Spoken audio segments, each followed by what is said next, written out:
Over the past month, it's become increasingly clear that the biggest video game release of 2023 was Hogwarts Legacy. Now, this is important because of how much the gaming media and the establishment tried to downplay this game. They tried to tell you it was bad. They tried to tell you it was racist. They tried to tell you it was this and that.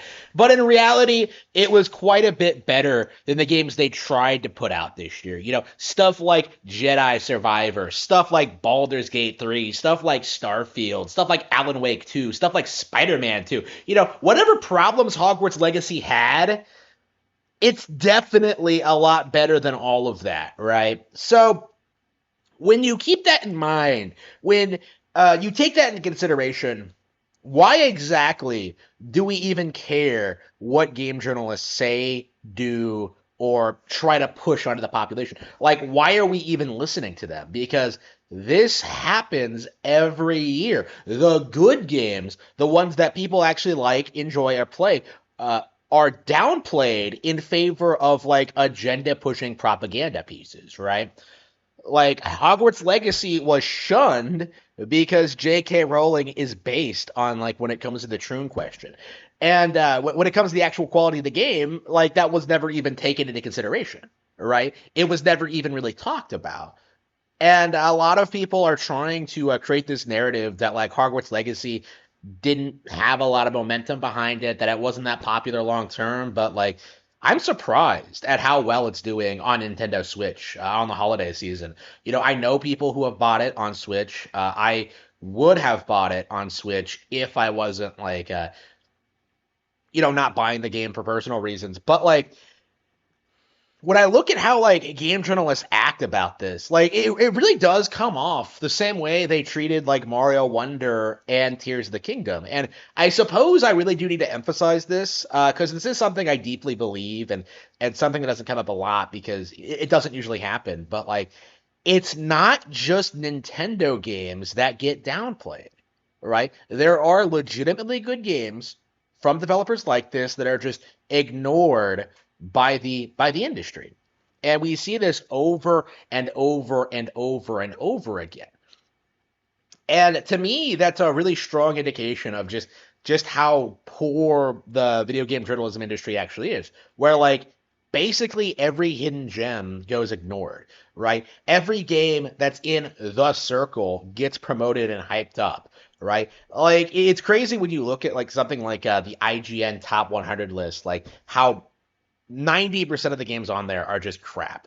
And then like legitimately good games have been like slowly just taken off the list over the years, right? Like they're still trying to sell you on Undertale, still trying to sell you on Stardew Valley, still trying to sell you on like The Last of Us. Like I think The Last of Us consistently gets in the top 10. Like sure they give props to like certain major Nintendo games, notably Breath of the Wild, but like what about all of the other games? Like that has been my concern. Like, why exactly are we not talking about the less popular games? Like, why exactly does everyone just rally behind one major release, call it the game of the year, and then just completely try and like write off everything else? Like, even if Tears of the Kingdom came behind Baldur's Gate 3 in popularity, in critic scores, in sales. Like if it actually was just behind Baldur's Gate 3 when it comes to the Game of the Year award, like if Baldur's Gate 3 actually won Game of the Year, it didn't. Like Zelda would still be a strong second. You know, like why exactly did we write off Zelda? Why did we write off Hogwarts Legacy? Why did we write off Super Mario Bros. Wonder? Why did we write off Fire Emblem? Why did we write off like everything else that came out this year? Right? It's crazy how like some of my favorite games this year are things that people haven't talked about at all. You know, like one of my favorite games this year is this obscure like indie game that I've never heard anyone talk about. Which I'm about to do a review on. Like when I look back on like the recent past of what game journalists have tried to push, like how people like Angry Joe have reacted. Like first of all, they're out of touch. Is like is the realization I've come to is that like I keep seeing these people like try to push narratives. Like they tried to claim that Hogwarts Legacy wasn't being nominated for Game of the Year because of recency bias, which isn't true at all. They really tried to avoid talking about the real reason it wasn't nominated, which was for political reasons. They really tried to push that narrative, but like nobody actually believes them, right? It's ridiculous. Second of all, like the games they try to push, like they don't last very long.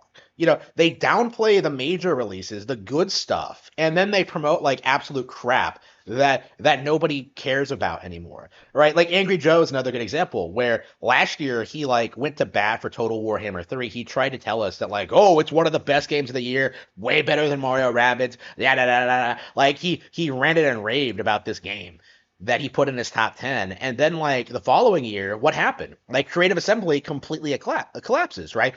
Their Hyena projects fail. Total Warhammer 3 is still broken.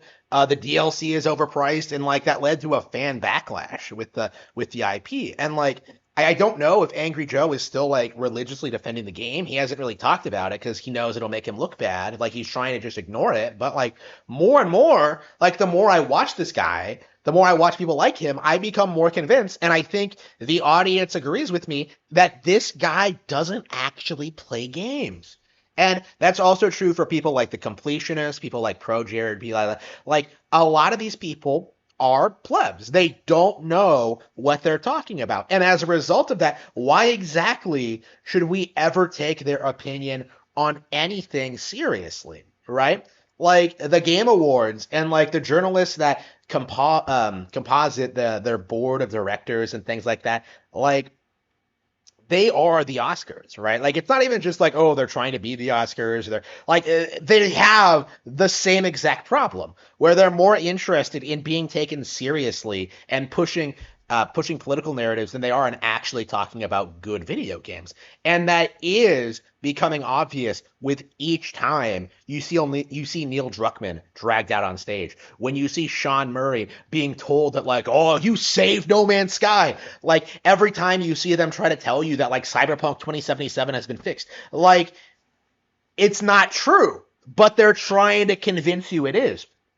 And more and more, like I do think that people need to talk about the actual problem with video game journalism because too many times I see people try to like pretend it's purely political, purely because of leftism, purely because of like the issues in the entertainment industry. But in reality, it's always been like this. You can find, articles from like EGM in the 90s where Sean Baby like tries downplaying like major Nintendo games or whatever, right? Like you can find old stuff like that. You can find like game journalists like talking about how like Nintendo was doomed, like from shockingly early on. Like it's been a consistent thing since like the very beginning, how like Nintendo was going to fade from irrelevancy, right? Like it's been a pervasive narrative that I would argue is only now that their stock price has eclipsed that of their peak in the Wii years,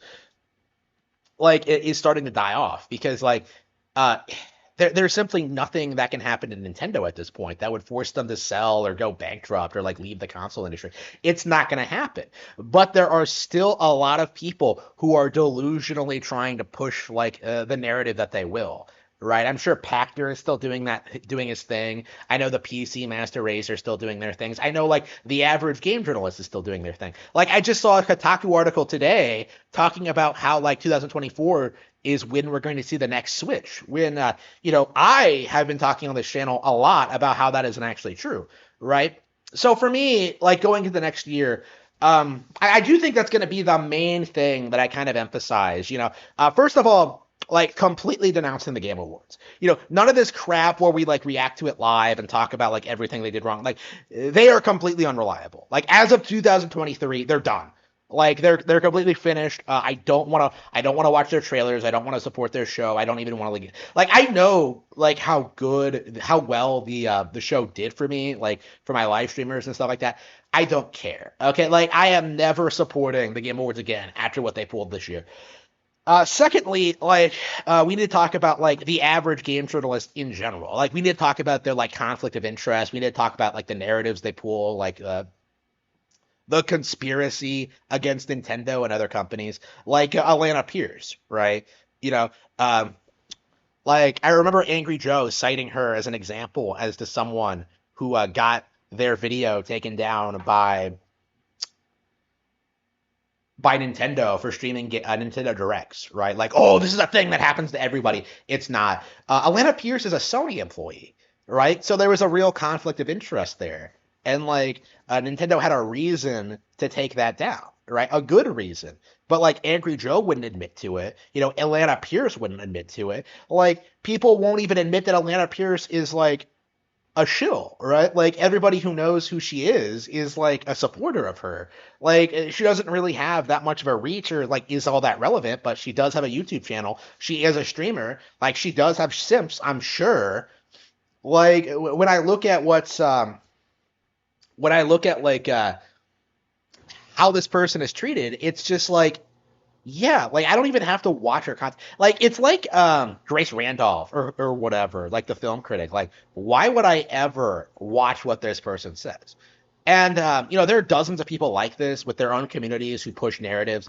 You know, right now we have this weird conspiracy that Nintendo is beginning to censor their games, which is hilarious considering what Sony and Microsoft have been doing lately. But like, Alana, like I I want to bring back Gamergate. Okay, that's always been the goal of the channel. That's always been like the dream is to like get rid of the grifters, you know, get rid of the shoe on heads, get rid of the mundane mads, get rid of the Ethan Ralphs. Like I wanted to get rid of the grifters and actually focus on what actually matters.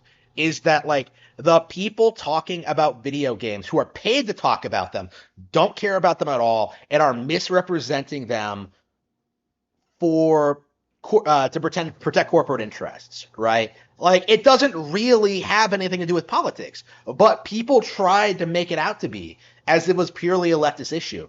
But like in reality, games have been getting worse since the mid 2000s, before this woke nonsense took off, and after it's over. Like this is still a problem, right? We're still seeing these people try and push bad games, even in this era where like woke stuff is becoming less and less popular. Like we need to start acknowledging that video game journalism is inherently corrupt and that we should never, ever take it seriously.